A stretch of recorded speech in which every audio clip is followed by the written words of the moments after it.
here with Texas Veteran Lawn Service. So I just wanted to give you a quick tip on staying organized and on top of your paperwork game. So I have a new commercial property, and it's at the airport here locally. It's doing the property around the ATP flight school, and so they pay for the previous month. So for April, I only cut the property twice. So May 1st, I billed them for those dates in April. So the last company that they've had, or all the companies that they've had for the last several years, they weren't very organized. So the company would send them a bill, and it would be, I don't know, say $400, right? And the flight school would want to know, the corporate office would want to know, well, what were the dates that you cut? Well, the guy at the airport, didn't really know. All he knew is that it was always cut. So there was no checklist, there was no sign-in, there was nothing. So when I came on board, I told them, when they told me that, I said, well, we could take care of that. So I went ahead and printed off the rest of 2018 for the month, or the rest of the year on the months. And the days that I show up, which is on Thursdays, I go in there and either I initial it or Alan initials it.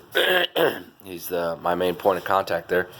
And it's also on a clipboard. That way it can hang on the wall and it's easy to keep track of. So I provide the clipboard, I provide the calendar, and the corporate office really liked that. So when I sent them the bill for April, I told them here I was on this day and I was on this day. Then they were able to call Alan to confirm that, and then check was sent just a few days later.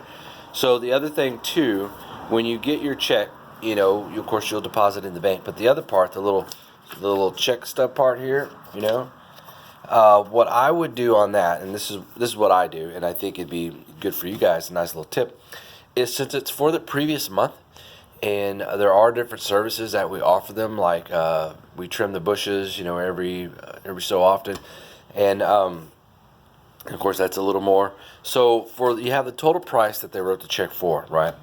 Well, you want to put down the service dates on that little check stub. So like I have 4/19 and then I have 4/01 for this year. And that was just for lawn cutting. So I wrote, lawn service, and then I wrote the price down. So when we go and do the tree or the bush trimming, hedge trimming, then during that month I'll put that date that we did there. Now it's going to be on the same day that we mow the grass, and of course, you're probably going to have it in your main database anyways that you keep track of on your daily sales or your daily invoices or whatever you guys call that. So that just kind of helps you, stay focused and stay on top of every possible way that you may get confused or you may forget or whatever the case may be. This will cover that. This will keep it clear, keep it simple. And, that's just a quick little tip I have to help you guys stay on top of your paperwork game. If you guys get a chance, check out echomeansbusiness.com. It's a fantastic website. It has a lot of tips like this and a lot of other things on there too. Great videos or links to videos. There's a lot of topics.